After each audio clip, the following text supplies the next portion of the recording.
Pengacara keluarga Vina, Hotman Paris, tiba-tiba mengatakan bahwa Peggy Setiawan berpotensi menjadi tersangka lagi. Pasalnya, Peggy disebut belum bebas secara substansi perkara. Hotman menyinggung putusan Hakim Pengadilan Negeri Bandung yang menyatakan bahwa ada pelanggaran hukum acara.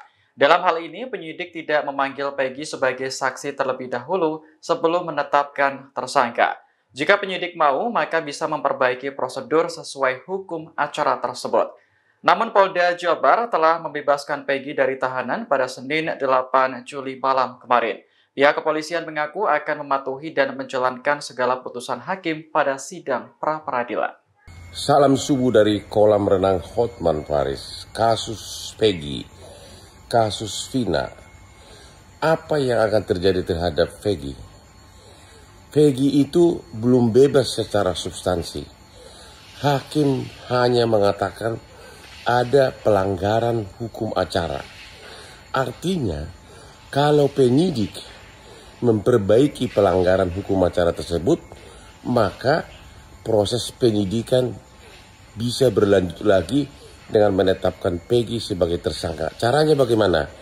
Hakim mengatakan penyidik belum pernah memeriksa Peggy sebagai calon tersangka sebelum ditetapkan sebagai tersangka, atau belum pernah diperiksa sebagai saksi.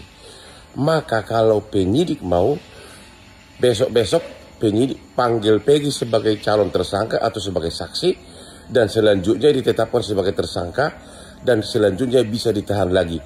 Itu secara hukum acara normatif. Jadi agar warga tahu, agar masyarakat tahu bahwa Peggy itu secara substansi perkara belum bebas. Hanya terkait aspek teknis prosedural hukum acara. Kalau polisi mau dalam hitungan hari bisa memanggil dia sebagai saksi, dan selanjutnya dipanggil sebagai tersangka, dan selanjutnya ditahan. Itulah hukum acaranya. Ya, itulah hukum acaranya. Sekali lagi, mumpung Peggy masih bebas, ayo kita makan bakmi di Jakarta, makan ramen di Jakarta dengan Hotman Paris.